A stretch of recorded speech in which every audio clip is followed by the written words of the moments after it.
Hello, welcome back to my channel.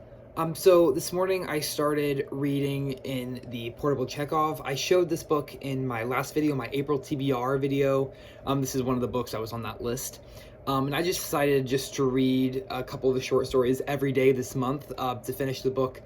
There's only 29 of Chekhov's short stories in here. He's written well over 500. 200 of them have been translated into English, and so this is just a very, very small collection of his works, by no means his complete works. I may have referred to this edition as the complete works in my TBR video. It is not at all a complete works. It's just a short collection of his short stories and a couple of his plays.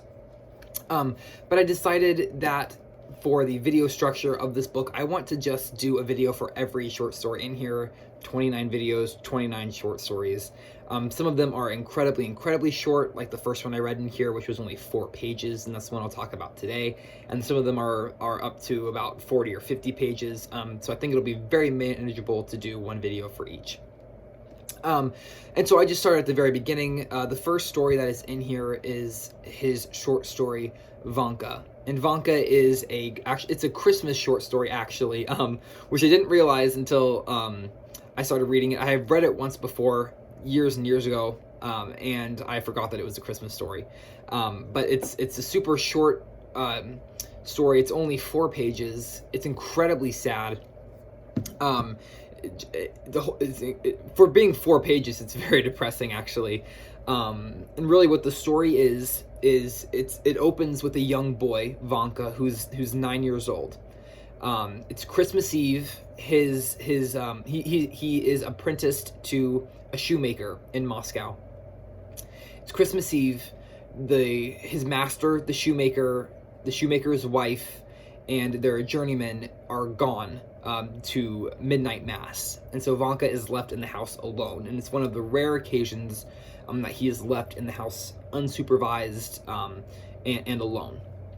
And so he decides to write a letter to his grandfather, pleading for his grandfather to come and save him and to take him back to where his grandfather is working. His grandfather is employed in a town outside of Moscow as a watchman to a very great household, where he is treated well and where the servants are generally treated much better than the treatment that Vanka has been receiving at the hands of the shoemaker in the city.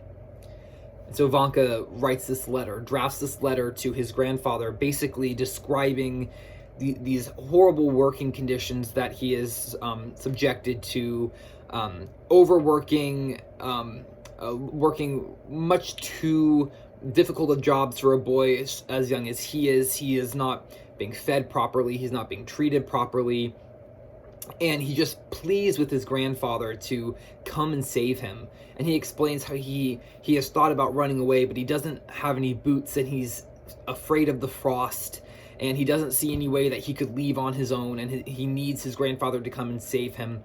And he writes out this long list of all of the things that he'll do for his grandfather, and all of the things that he'll do for his grandfather's household or master's household, if his grandfather will just come and save him from this, because it will be his death, is what he writes in the letter. He says, if you don't come and get me, this will be my death.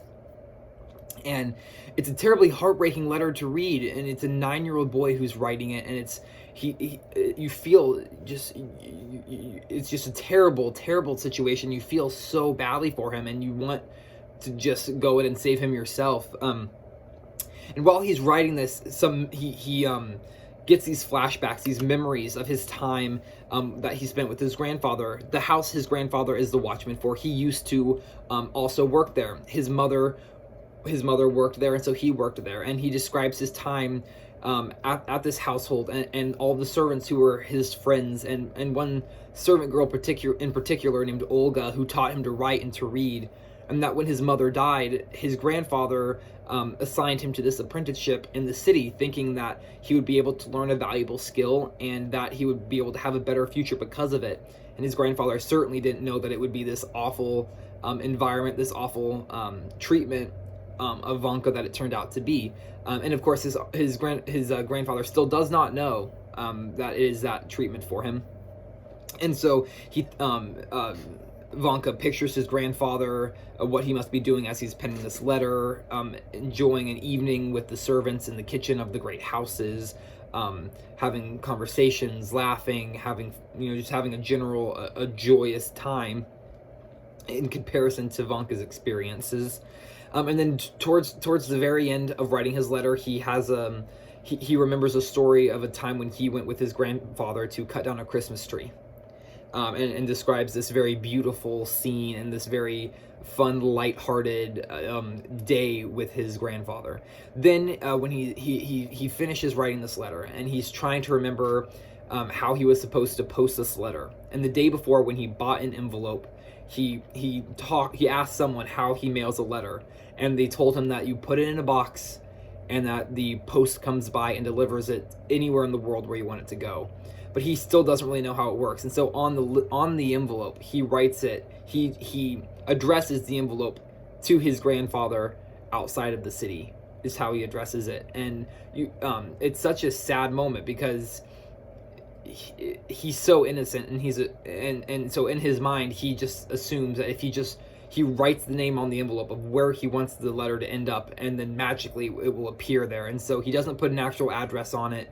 He just writes to my grandfather, and puts his grandfather's name and slips it in the mailbox. And after he posts this letter, he feels so much happier. He feels so much better. He doesn't feel that his life is as hopeless as it was before. And it talks, and in the story it says he was never able to sleep a solid night before he wrote this letter. And after he wrote this letter, he went home and he slept more soundly than he had ever slept, because he knew that his grandfather would find this letter, and that his grandfather would receive this letter and come and get him. And so that night, as he is sleeping, he has a dream of his grandfather receiving this letter and reading it aloud to all of the servants of this of his household, and that he is going to go with all of them and go and save Vanka. It's a beautiful story. It's incredibly short. It's only 4 pages. It doesn't take long to read at all. It is a Christmas story, but it can be read anytime. It's not heavily a Christmas story. It's absolutely heartbreaking, absolutely beautiful. I highly recommend it. It takes 15 minutes to read. If you haven't read it before, please do read it. I know that you will be so glad that you did.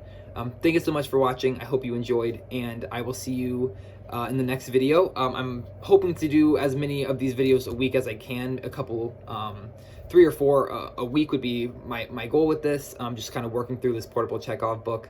Thank you so much for watching, and I'll see you next time. Bye.